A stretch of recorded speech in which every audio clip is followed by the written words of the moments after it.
Olá, transtorno de ansiedade está na pauta agora. Essa é uma doença que acomete muitas pessoas, causa muito sofrimento mental e na pandemia ficou mais evidenciada.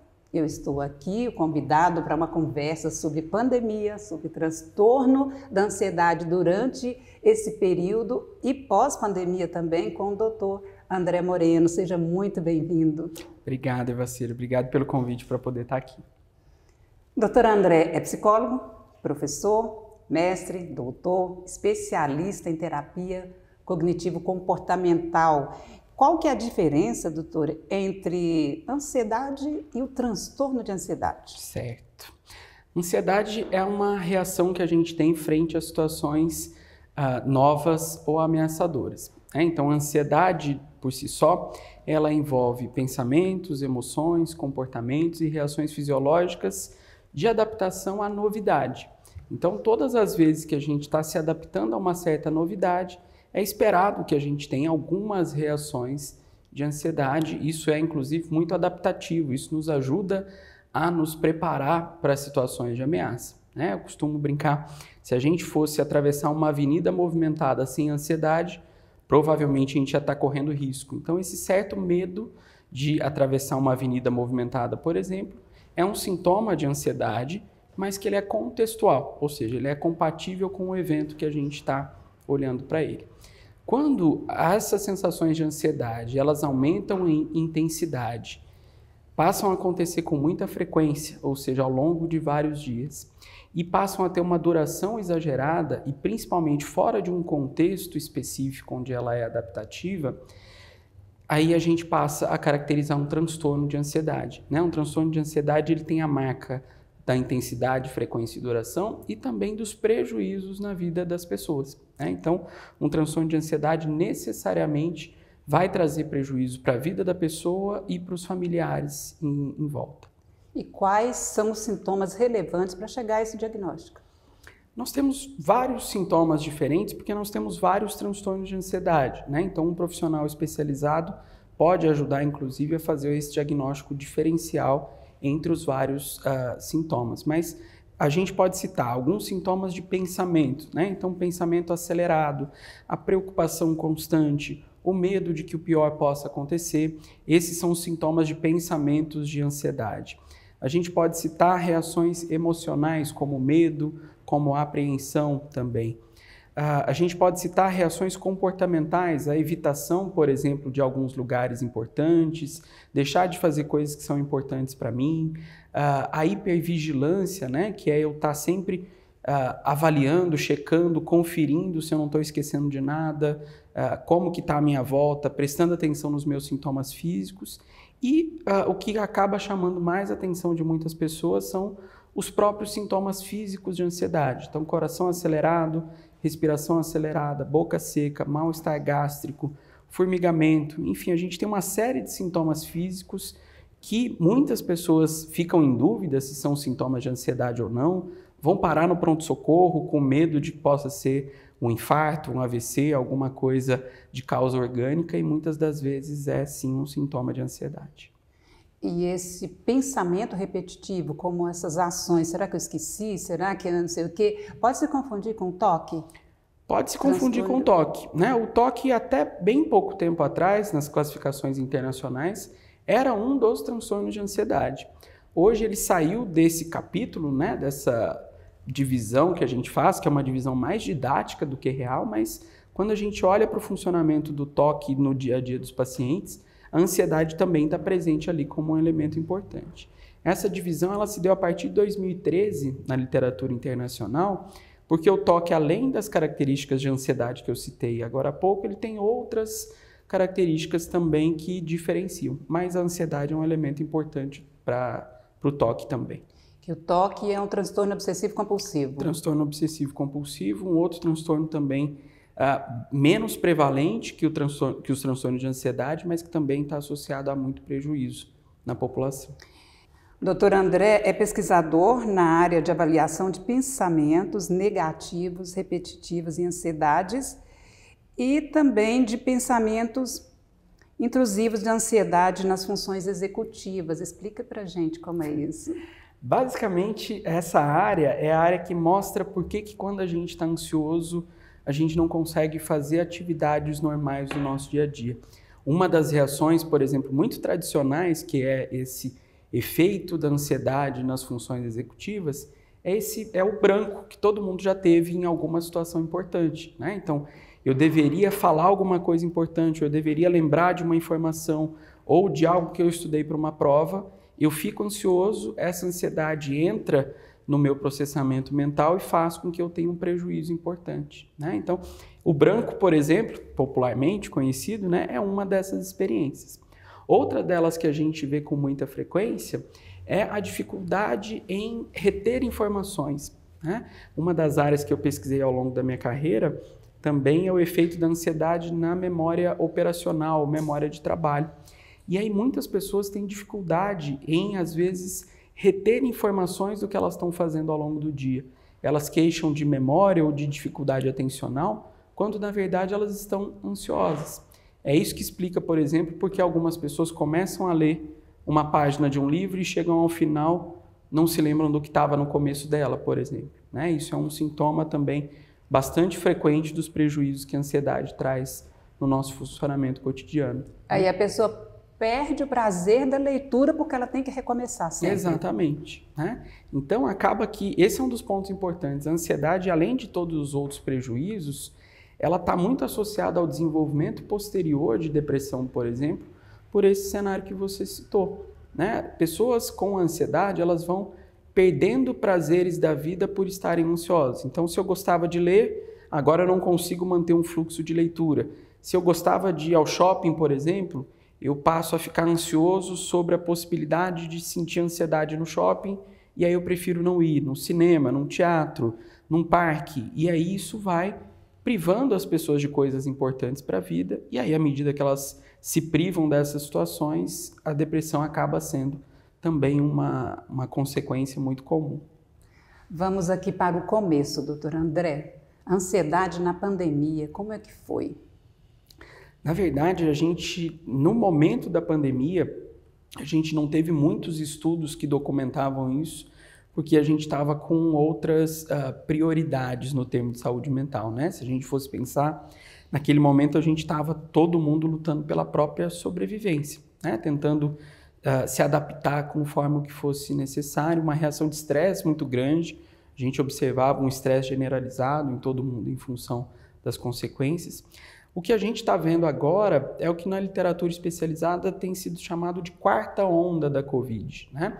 A quarta onda da Covid, ela vem não como uma onda de infecção com aumento de casos de Covid, mas como uma consequência para a saúde mental do período pandêmico que a gente viveu aí de 2 anos, 2 anos e meio, né? Essas consequências fizeram com que os transtornos mentais atingissem níveis de prevalência muito maiores do que qualquer outro período da história, desde que a gente está documentando, né? Então, é difícil a gente comparar com outros períodos, mas desde que a ciência começou a avaliar transtornos mentais com a qualidade que a gente consegue avaliar hoje, nunca na história a gente teve tantas pessoas adoecidas em termos de saúde mental, e grande parte desse impacto acho que foi a grande movimentação que a gente teve em função da pandemia. Isso então está relacionado ao luto, às perdas, às incertezas? E a dificuldade de readaptação, né? Então, a gente tem as perdas, as incertezas e a dificuldade de se readaptar em um novo formato, né? Então, por exemplo, muitas pessoas passaram a ter que lidar de novo com dificuldades sociais que elas já tinham superado e aí voltaram a ter que lidar de novo, né? Próprios sintomas físicos, a perda de pessoas importantes. Então, a gente tem uma série de situações que contribuíram para esse cenário que a gente está vivendo hoje e que a gente chama a atenção porque é fundamental trazer isso para uma pauta de discussão, inclusive como saúde coletiva, né? O impacto da saúde mental de maneira geral, ela não é só um problema de saúde mental, ela é um problema de saúde, né? Eu sempre faço essa consideração porque as questões de ansiedade, de depressão, elas não estão relacionadas só a sofrimento mental.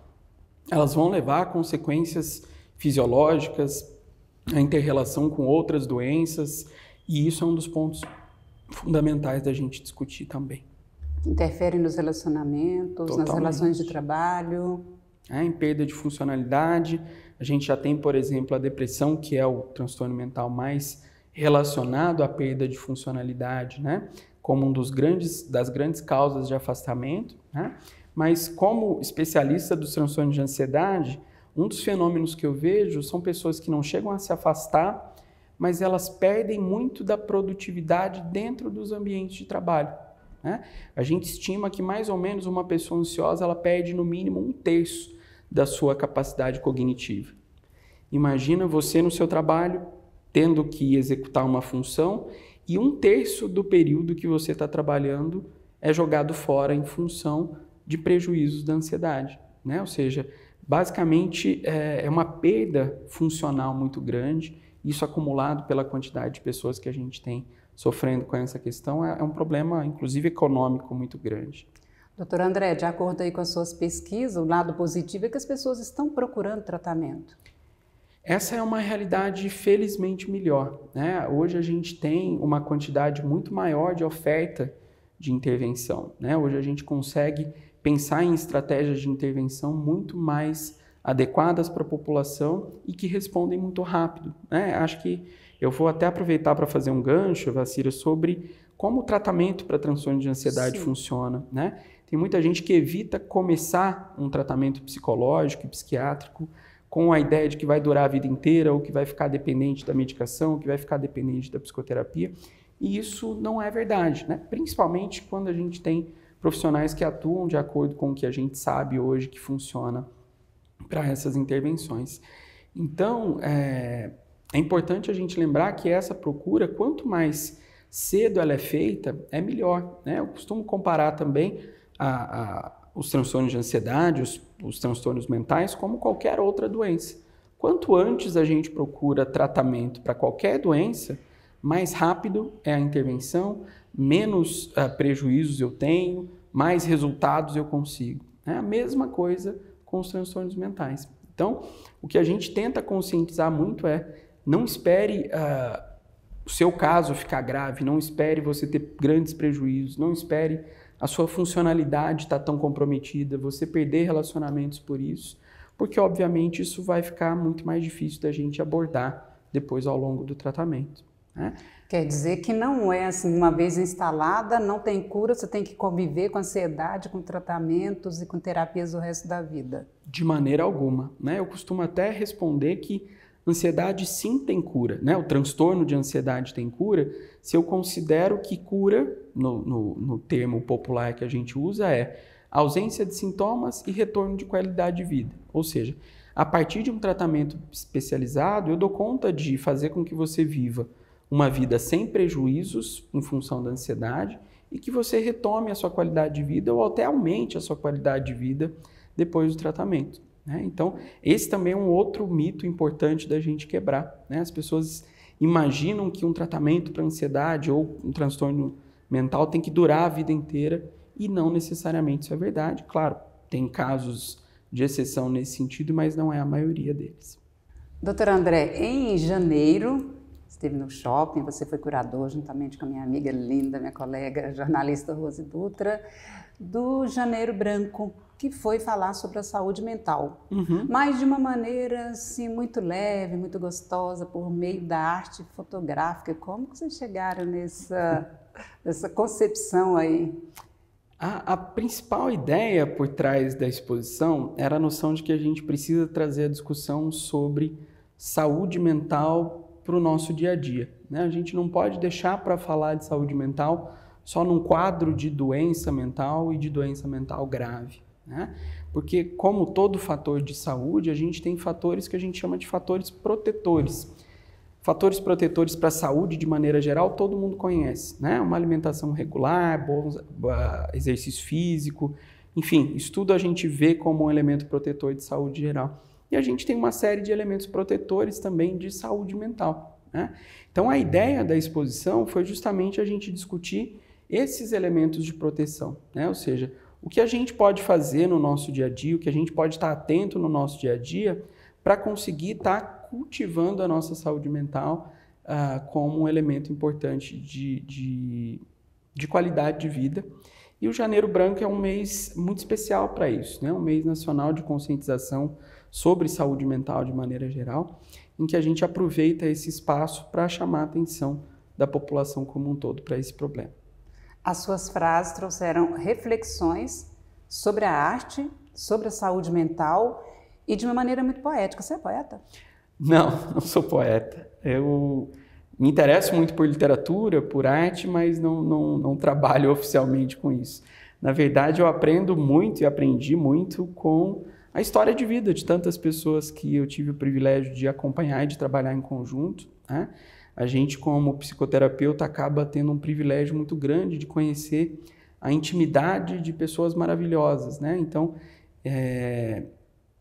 acho que eu tive esse privilégio ao longo da vida. Isso vai despertando um olhar diferente, talvez, né, para a sensibilidade de cada um, e a gente vai aprendendo também como por trás de algumas barreiras sociais que a gente coloca, a gente tem os nossos pontos de sensibilidade e como chegar a esses pontos. Você analisou cada foto, porque elas são completamente diferentes uma da outra, né? Extremamente criativas do olhar do fotógrafo. Sim. Você deu uma estudada naquelas fotos individualmente? A gente teve 2 momentos diferentes que eu acho que até mostram a pluralidade do que é a saúde mental. O nosso primeiro momento foi o momento de mandar uma provocação, podemos dizer assim, aos fotógrafos, né? Então a gente escreveu um texto sobre o que é saúde mental e o que é proteção de saúde mental e pedimos abertamente para os fotógrafos enviarem elementos que eles consideram importantes para a saúde mental deles, né? Ou que eles veem dessa maneira como contribuição. Por isso a gente tem teve uma diversidade tão grande na exposição, né? Então a gente tem desde fotos de natureza até fotos de família, fotos com amigos, fotos enfim, né? Das mais diversas perspectivas, porque justamente é isso, né? Cada pessoa tem um elemento de fortalecimento diferente da saúde mental. E aí a ideia foi, em um outro momento, né? Então eu fiz um estudo sobre essas imagens, né? E fui tentando conectar essas imagens com esses elementos de literatura e de experiência que a gente tem, que são elementos importantes de saúde mental. E aí fui trazendo a narrativa do autocuidado, da atenção plena, da observação dos recursos familiares, dos recursos sociais, isso para compor, né, a ideia desse despertar dessa discussão. A arte foi muito falada, muito valorizada, especialmente no período pandêmico, que era uma maneira de você se conectar com você, né? De produzir, de ler cada vez mais, mas ela atua na saúde mental como sempre, do início da humanidade. Sim, a arte de maneira geral, né? Literatura, cinema, fotografia, eu acho que ela tem sempre por trás uma expressão humana muito grande, né? A expressão tanto do artista que coloca ali a sua sensibilidade, quanto da forma como essa sensibilidade desperta na gente também algumas emoções e alguns olhares importantes, né? Então, eu vejo a arte com relação à saúde mental como um gancho que se une, né? O artista coloca um gancho para que a gente se conecte com ele, com a nossa sensibilidade, né? Por isso que, de maneira geral, ao longo da produção em psicologia, em psiquiatria, em medicina, grandes artistas são fatores de influência muito grandes, né? Trouxeram grandes influências para essa discussão sobre saúde mental. As primeiras discussões que a gente tem sobre psique vêm na Grécia Antiga, inclusive no cenário da tragédia grega, que é uma forma de arte, né? Então, até ali a gente tem, desde o início das primeiras concepções e ideias do que seria terapêutico, a primeira delas é a arte como forma de facilitar a expressividade emocional e facilitar a convivência em sociedade. Então, sem dúvida, é um elemento fundamental para a proteção nossa de saúde mental. Como a Uberaba é muito rica em arte, né, e as bordadeiras, crocheteiras, ceramistas, artistas plásticos, isso então traz um equilíbrio, né, para a saúde mental. Sem Posso dúvida. dizer assim, evita da gente ficar mais doido. Sem dúvida, né? E eu acho que facilita, além de só evitar que a gente fique mais doido, entre aspas, né? Ou seja, que evitar o transtorno, evitar a doença, eu acho que é um elemento fundamental de produção de saúde mental, né? Ou seja, a gente ganha qualidade de vida quando a gente está envolvido em atividades de prazer, atividades de lazer, atividades que desafiam a gente. E eu acho que a arte tem também esse outro lado, né? Quando você conversa de perto com um artista, seja ele das mais diversas variedades que a gente tem, ele está sempre no seu limiar, né? Ele está sempre se desafiando, procurando um passo além. E eu acho que isso também traz um ponto muito legal para a nossa visão de saúde mental, né? Eu costumo dizer que quando a gente tem um bom hobby e esse hobby desafia a gente está sempre querendo investir mais na nossa descoberta, né? Seja ele fotografia, culinária, artesanato, música, enfim, né? O que quer que seja, à medida que a gente começa a se desafiar e crescer dentro disso, isso faz muito bem para a gente. Você anda no mundo inteiro, no Brasil inteiro, dando aulas, palestras, sendo consultor, né, da área comportamental e outras áreas aí da psicologia. Como é que está a nossa saúde mental em Uberaba? Eu acho que Uberaba não está muito diferente do que a gente vê no resto do Brasil, né? Infelizmente, se a gente for considerar o tamanho da proporção de prevalência de saúde mental, a saúde mental deveria ter um espaço muito maior, tanto em termos municipais, quanto estaduais, quanto federais, quanto privados.